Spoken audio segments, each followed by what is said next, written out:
Bentrovati ad un nuovo appuntamento con Canto Anch'io, le canzoni della musica leggera italiana cantate in dialetto bresciano. Questo è il nostro gioco. Allora, era il 1981 e i Ricchi e Poveri si presentarono al Festival di Sanremo con Che confusione, già lo sapete, Sarà perché ti amo. In realtà questa canzone in quell'occasione si classificò quinta, ma poi insomma sappiamo che conobbe un successo senza pari, ancora oggi è molto cantata e conosciuta. Allora, Sarà perché ti amo, e in compagnia oggi, nella puntata di oggi, di un protagonista della televisione italiana molto famoso e anche molto simpatico.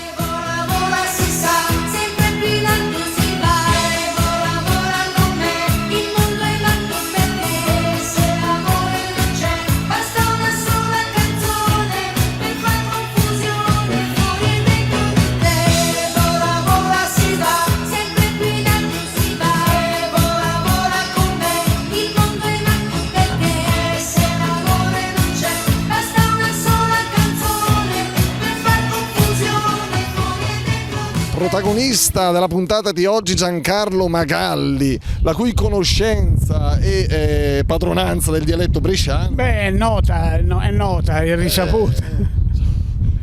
Si sa. Si sa. A proposito, amici a Brescia, conoscenze, Lago di Garda, cose? C'è Come no.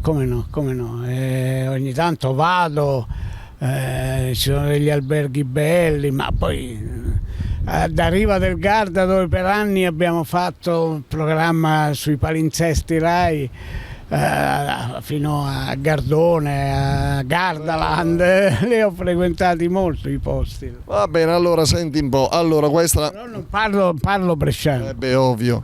È un giochino, non è facilissimo, te lo dico subito, È peggio per te. Non è facilissimo. Allora, Sarà perché ti amo. No, la canzone, quella. Vabbè, quella la sappiamo. Vabbè, che confusione, Sarà perché ti amo. Adesso proviamo a cantarla in dialetto bresciano. Allora, che confusione, ma che casi. Ah, ma che casino. Ma che casino, Vabbè, sì. Perché te le be, cioè perché ti amo, da noi si dice te le be, cioè ti voglio bene, con la E francese, te le be. Perché te le be. Ecco, poi c'è l'N Su. Ma che bravo, che cresa belasine. Questo non so che cosa. Belasine vuol dire adagio, piano piano. Ah, belasine. Bello. Carino, Che cresa belasine. Tire mate. Stam arent, stammi vicino. Stiamo arent. Se sto bene, se ci sto bene. Perché te le be, perché ti voglio bene. E basta, ci fermiamo. E ci fermiamo qui. Che dice, possiamo provarci? Proviamo, tanto. Allora, insieme, vai. Ma che casi, perché te le be, le nemusiu, che cresa belasine. Tirem a te.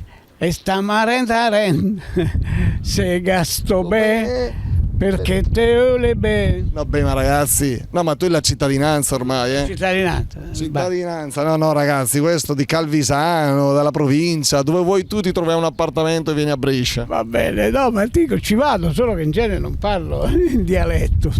È giusto così. Però, tu poi hai nominato il Lago di Garda, che è una delle attrazioni più belle.